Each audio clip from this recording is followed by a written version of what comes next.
What's going on, YouTube? It's your boy Baboon, Mr. Baboon. You know what I'm saying? So, this time we have another reaction video, but this one is 13 terrifying serial killers you definitely never heard of. And I'm gonna put the links and stuff in the description and stuff. You know what I mean? So that way you guys can check out the original video if you guys like. So, first, I just want to say, make sure you guys do subscribe, turn on notifications, like the video, comment, let me know what you guys think. What's your favorite part? What's something you guys didn't know? Because I probably ain't never heard of any of these guys. Because it said you definitely never heard of. So, hopefully, you know what I mean? Hopefully they right. So, we're going to check it. We're going to see. Jeffrey Dahmer, Ted Bundy, John Wayne Gacy, and of course, the mysterious Jack the Ripper. They're names that strike fear into the hearts of any true crime buff. These are the household names of serial killers, but they're not the whole story. It's estimated that in 1987 alone, there were almost 200 serial killers operating in the U.S. That animation You probably haven't heard of most of them, but that doesn't mean that they were any less deadly than the more famous ones. Here are 13 of the most terrifying serial killers you've never heard of. Number 13, Vicki Dawn Jackson. Hospitals are places of healing, and of course, one of the most important positions is the nurse. While the doctors do the trickiest procedures, nurses are the ones who interact the most with patients. That gave Vicki Dawn Jackson, a nurse at a North Texas hospital, the opportunity she needed. She was known as a wallflower in town, a quiet woman who never attracted much attention. But at her hospital in 2001, there was a mysterious epidemic of cases where patients came down with mysterious respiratory ailments and died, despite sometimes being hospitalized for minor ailments. Up to 20 patients had died, and the hospital soon realized that Jackson had been the last person to see all of them. But what was killing them? The investigation soon revealed missing vials of mivacurium chloride, a drug that can paralyze the breathing reflex. Despite a syringe with traces of the drug being found in her house and witnesses reporting that she referred to taking care of patients who were causing trouble, it took over a year for her to be arrested. While she could have faced the death penalty for the 10 counts of murder she was charged with, she ultimately pled no contest to the charges and is serving a life sentence, but her attorney is calling for a new trial. No one expected her to be a serial killer, but the same can't be said for the next killer. Number 12, Carl Panzram. Born to East Prussian immigrants in Minnesota, Carl Panzram was trouble from the time he was young. He was a notorious bully. He was in court for being drunk and disorderly from as young as 11 years old in 1902. His parents sent him to a reform school and he was treated horribly by the staff members, leading him to burn it down. He spent the next decade in and out of juvenile hall and eventually prison, getting into fights wherever he went. But he was just ramping up his campaign of violence. Under an alias, he joined a ship's crew, and he and a fellow sailor stole a boat and killed the inhabitants. While his partner in crime was arrested, Panzram had his key to the world. His reign of terror was only beginning. After robbing the William H. Taft Mansion in Connecticut, Panzram had enough money to go anywhere he wanted. He traveled the world killing men and boys alike. He was particularly fond of luring drunken sailors away and killing them. While he was arrested a few times for minor crimes, they never tied him to his murders, and he went on to travel to Portuguese Angola and kill people while working on an oil rig. It was 1928 when he was finally arrested back in America for a burglary and confessed to several murders. He was given a sentence of 25 years to life and quickly turned it into a death sentence by murdering a foreman. As he awaited execution, Panzram penned an autobiography where he claimed to have murdered 22 people, although only proof of 5 was found. He went to the gallows in 1930, taunting the executioner before the final drop. The next killer had a distinctly more innocent personality.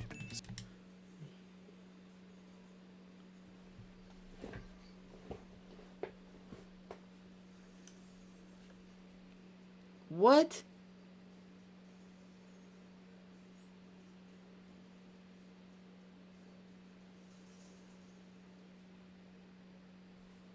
Sometimes.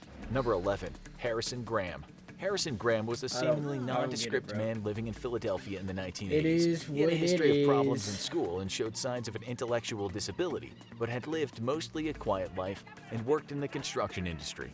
But by 1983, he was living in a notorious drug den and had begun dealing pills himself. He still had a reputation as a good neighbor, but there was just one problem: a foul smell coming from his apartment. His landlord tried to evict him, but Graham refused to let him in and fled out the fire escape. The police were called to break open the apartment. What they found was horrifying. 2 recently killed women's bodies were found within, as well as 5 skeletons of women who had been killed long ago. A massive manhunt was launched for Graham, and he was eventually convinced to turn himself in by his mother. There, he confessed to the killings, saying he strangled the women while on drugs, but it soon became clear that he might not have been in his right mind. He was fixated on a Cookie Monster toy and seemed to switch between 3 personalities: Frank, a drug-addicted killer; Junior, a confused toddler; and Marty, a friendly man eager to cooperate. While the judge rejected his insanity defense and he was convicted of all the murders, there were doubts about his competence. He was sentenced to death but was required to serve out a life sentence first, meaning he would never be executed. In prison, he was a model inmate and actually became an ordained minister. The next killer was discovered in an even more shocking fashion. Number 10, Bela Kiss. The year was 1914 and World War I was sweeping across the European continent. Countless young men on both sides of the conflict were drafted into action, and one was the quiet Hungarian tinsmith Bela Kiss. Twice married and the father of 2, Kiss was very... Turning your squad into a car wash? Weird flex. Turning your squad into a carpool so you drive I don't be getting people, bro. Good flex. Auto insurance that flexes with you. That's what we're made for. I don't be getting it. I don't be getting buckets. We're talking literal buckets. I don't be getting people, bro. Are we thinking bucket list? I don't be getting people. Very interested in finding himself another woman. He had a long-distance correspondence with women through newspapers and claimed to offer his services as a fortune teller. His neighbors thought him an odd man, particularly for his obsession with the large oil drums he used to hoard gasoline for the coming war. They had no idea how right they were.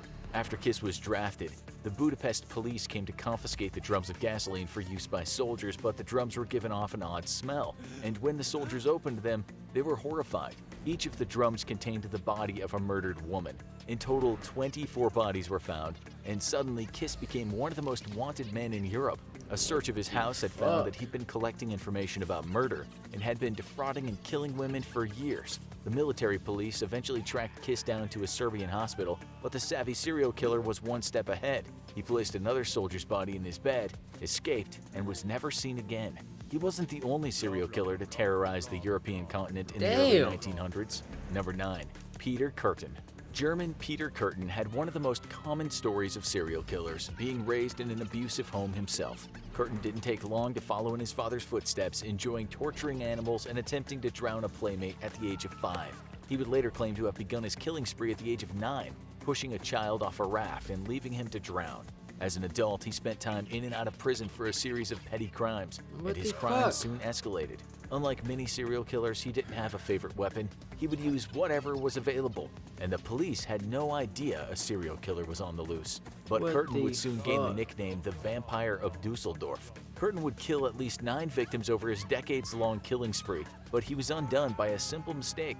When a young woman named Maria Budlik escaped from him in the woods, she told of her close encounter with Kürten in a letter to a friend. When the letter addressed incorrectly was opened by a postal worker, she gave it to the police, who got enough information from Maria to finally arrest Kürten.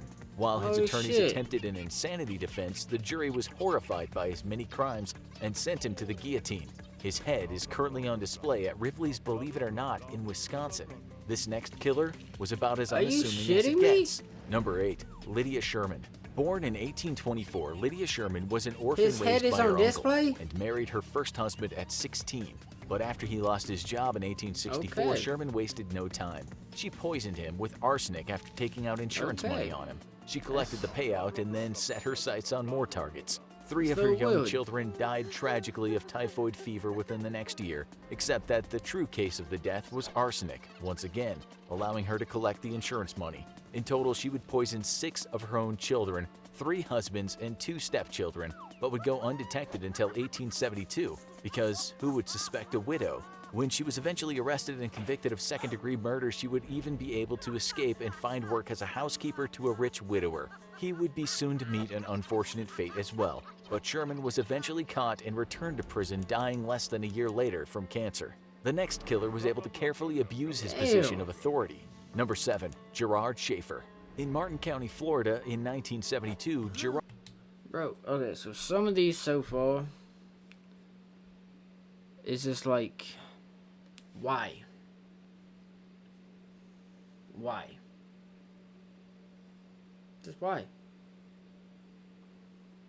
I don't get it. I really don't get it. I don't, like, if you're gonna do this one thing,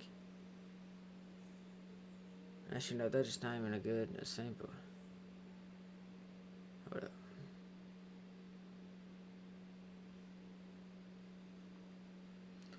Fuck it. I don't remember what I was gonna say. John Schaefer Jr. was the law. A sheriff's deputy, he had been working patrol since he was 25 years old. But he had a sick obsession. From a young age, he had been fixated with spying on young women and killing animals. He was fired from a teaching job and rejected from the priesthood in quick succession before turning to law enforcement. That job would come to an end as well when he picked up 2 teenage hitchhikers and kidnapped them, tying them up in the woods. When they escaped and reported Schaefer, he claimed he had just been trying to teach them a lesson. He was fired, but it was only the beginning.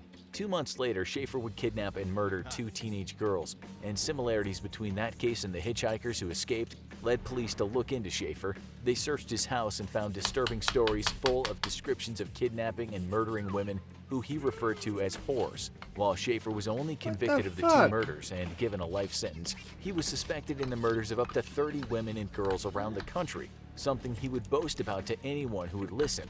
But he would take those secrets to his grave when he was stabbed to death by a fellow inmate in 1995. This next killer led to a campaign of terror across the Great White North. Number 6, Robert William Pickton. Robert Pickton was Bobby a pig pissed him farmer in a off, to be small town honest. in British Columbia, and he had a dark past. He and his brother's farm was a run-down place that many people suspected was a front for criminal and gang activity. And in 1997, he was arrested for the attempted murder of a sex worker. But Bill Hiscox, a worker on the farm, noticed one thing he couldn't ignore. Women who visited the farm kept going missing. After police obtained a warrant to search the farm for fireworks, they were able to get enough evidence to charge Pickton with 6 murders, for which he was sentenced to life in prison. But they eventually added charges for 20 murders. While he wasn't convicted of those new charges, he reportedly taunted authorities that he was only 1 short of 50 murders when he was caught. Pickton wound up being notable not just for being the most prolific serial killer in Canadian history, but for inadvertently bringing attention to the number of First Nations Canadian women who go missing each year. Our next killer was able to hide behind a pretty face for a time. Number 5, the Co-Ed Killer. It was 1967 when an area of Ann Arbor, Michigan was terrorized by a serial killer. Young women started turning up dead one by one after being stabbed, strangled, or mutilated. The first victim, Mary Fleeser, would be found on an abandoned farm by 2 teenage boys, but it would be almost a year before the horror repeated itself. When the second victim was said to have been seen with college student John Norman Collins, the police questioned him, but the charming young man was soon let go for lack of evidence. 6 more young women would be found dead, but when Collins' name came up again, the police zeroed in on him and searched his house. They found bloodstains, and Collins was charged with murder. The handsome all-American boy was revealed to have a dark obsession with bondage, torture, and murder, and it earned him life in prison where he remains to this day. But the rest of these killers made a name for themselves in sheer numbers. Number 4, the Harp Brothers. Often considered America's first serial killers, Micajah and Wiley Harp were terrorizing the American South almost as long as there was a United States.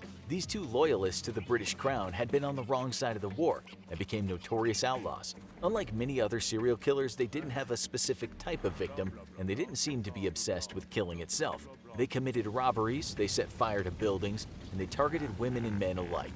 It wouldn't be long before posses were organized across Appalachia to hunt for them.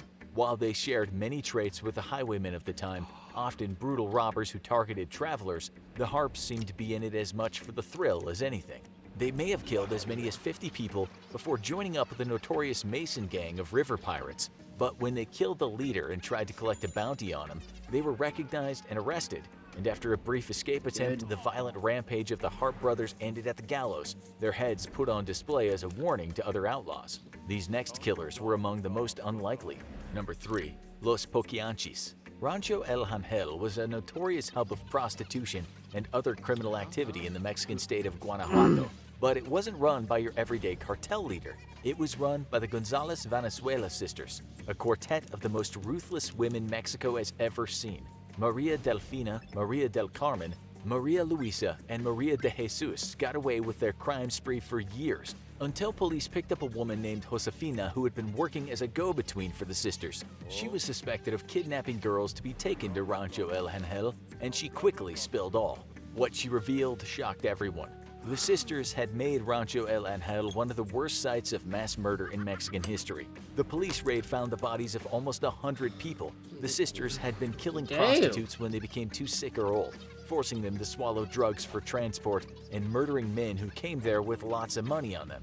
Their crimes exposed, the sisters finally faced trial. Delfina and Carmen died in prison. Maria Luisa went mad and was sent to an asylum, and Maria de Jesus completed her 40-year sentence and was released, with her whereabouts post-prison unknown.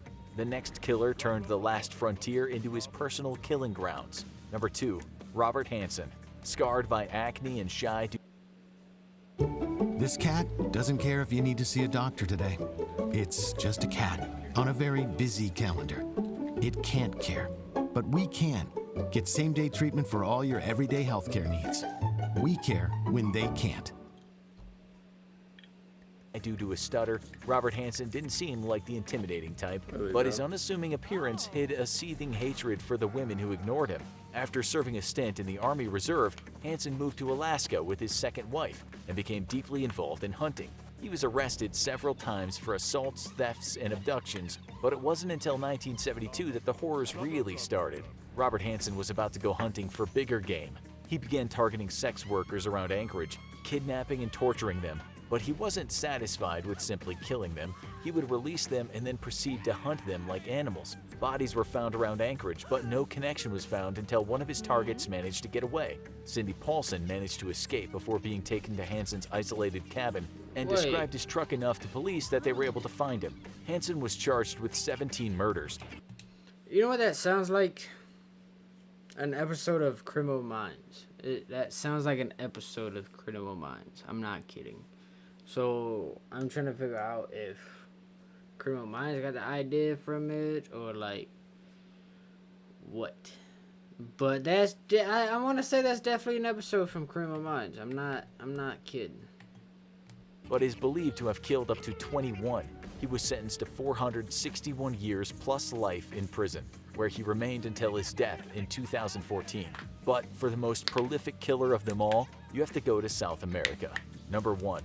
The Monster of the Andes. Pedro Lopez grew up in Colombia, one of 13 children, and displayed disturbing behavior from when he was young, reportedly abusing his siblings. By 18, he was a car thief and did time in prison where he reported being horribly abused. He was released, but what came out of prison was something different and terrible. He would soon move to Peru and began targeting young girls. He claimed to have killed over 100 when he was captured by a local tribe. They planned to execute him, but a local missionary convinced them to hand him over to the police instead. The police released him, a terrible mistake. He would return to Colombia and then to Ecuador, and continue his hunt until he was caught in 1980 while trying to abduct a girl by some market traders. When he was taken into custody, he confessed to killing over 100 girls. While the police were dubious, they were about to get horrifying proof. A flash flood revealed a mass grave containing many of his victims. He was sentenced to prison for killing 110 girls, but was shockingly released in 1998. It wasn't long before he was suspected in another murder in Colombia, but he was never found.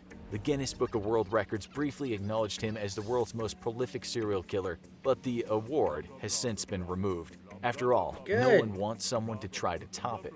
For more on the world's worst serial killers, check out America's Most Evil Serial Killer, John Wayne Gacy, or watch this video instead.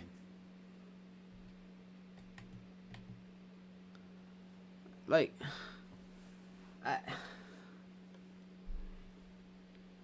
I'm a loss for words with these guys. Like, I'm a loss of words for these guys. I'm not kidding.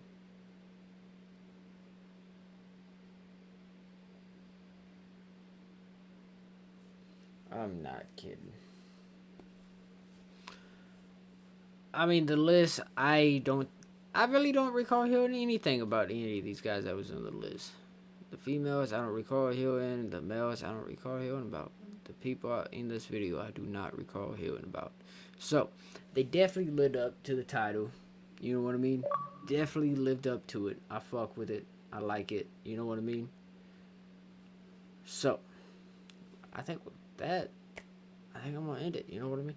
So make sure you guys do like, comment, subscribe, share if you guys did enjoy. Make sure you guys do ring the bell when you guys hit subscribe.